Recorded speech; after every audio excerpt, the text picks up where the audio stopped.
And why are you such a prolific publisher? Why? Yeah, because that's a lot of books, and obviously you wrote one when you were really young. Of course, mom was writing books, but not Yeah. that many people publish poetry books.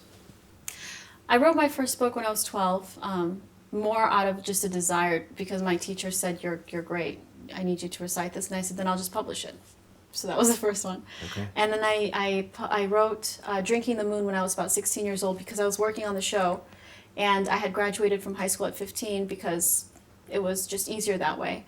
But I was restless. Again, there has to be more to life than this, than just waiting on set and reciting lines. And basically, I'd be on set from 9 a.m. till about 6 p.m., but I'd probably only be needed for about 3 hours. And what was I going to do with the rest of my time? Read magazines? Watch TV? So what Is I that ended what up... everyone else does? No, Okay. not necessarily, but that's what I was able to do if I allowed myself to just do that. Because you're stuck in a dressing room all these hours. What are you going to do?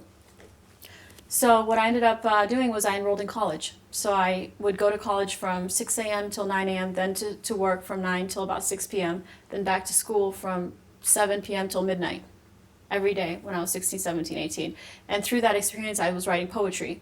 And I realized I had like 150 poems. And nobody was seeing them because I wouldn't show them because I was shy. I was,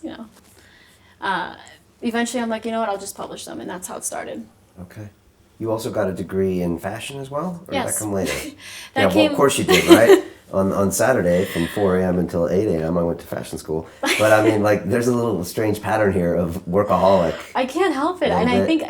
think this ties back to my childhood being a refugee, a sense of like restlessness. I'm terrified.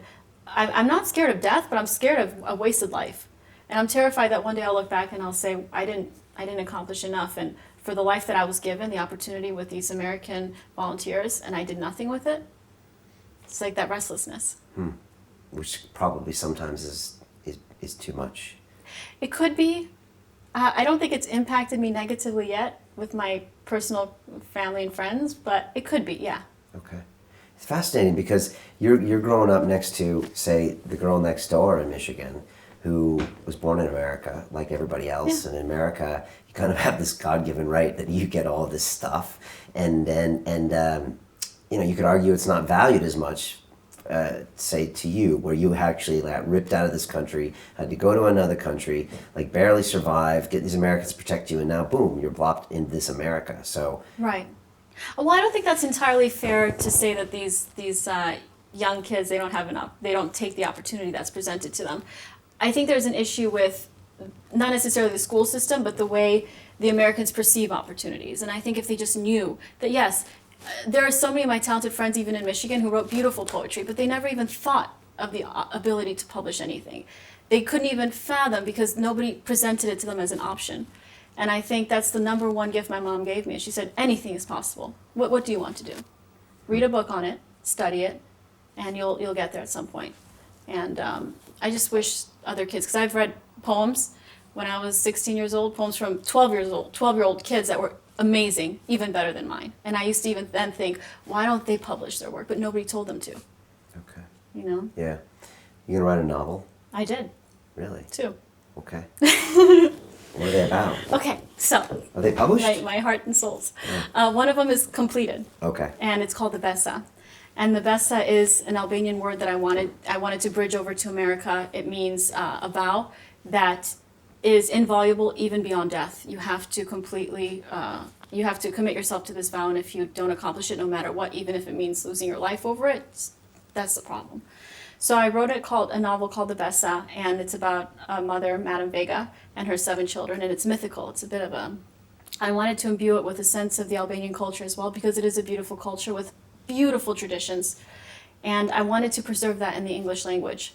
And coincidentally, I found out that Mother Teresa, who's Albanian as well, she also, in one of her letters, she mentioned the Besa, and she explained the exact same concept, that it's an inviolable vow that you cannot break under any circumstances. So that felt nice, a sense of validation a bit. And my second novel is an epistolary novel, which is called The Journals of Olympia Pole. And this is a complete opposite. So the Besa is more of a period piece, a sense of exploring cultures in the mountains. And the Journals of Olympia Pole is completely written in diary entry form to her father. and it takes place 1,000 years in the future. And it covers the elements of humanity and what's preserved and what isn't in society. So what does love mean? How is love translated 1,000 years from now? What about currency? What about just different elements of our society? So, again, I could write another novel about like a period novel, or I could go in the opposite direction and see where that would take me. I can't settle in one genre, though. That's the problem. And are you going to publish these things? So, yes.